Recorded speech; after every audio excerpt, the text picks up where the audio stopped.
আগামী নির্বাচনে কত শতাংশ ভোট পাবে বিএনপি এবং জামাত, আর অন্য দলই বা কত শতাংশ ভোট পাবে, এ সম্পর্কে একটি জরিপের ফলাফল প্রকাশ করা হয়েছে। আজ আমি আপনাদের মাঝে রয়েছি আমিনুল ইসলাম।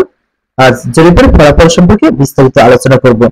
তবে চলুন শুরু করা যাক। শুরু করছি মহান আল্লাহ তাআলার নামে।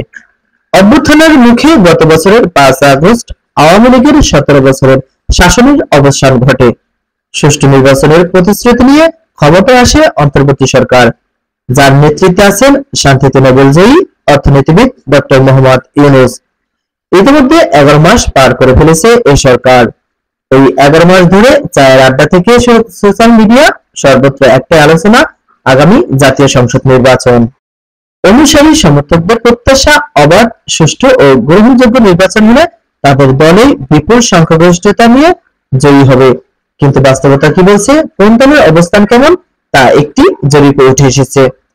সোমবার 7 July south Asian network on economic modelling SANEM নামের জরিপটি প্রকাশিত হয়। এতে বলা হয়, ত্রয়োদশ জাতীয় সংসদ নির্বাচন হলে বিএনপি 38.76% ভোট পাবে, আর এর পরের অবস্থান থাকবে জামাত, তারা পাবে 21.45% ভোট।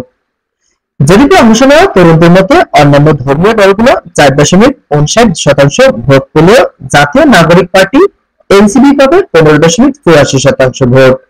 এছাড়া জাতীয় পার্টি পাবে 3.77% ভোট এবং অন্যান্য দল পাবে 0.57% ভোট।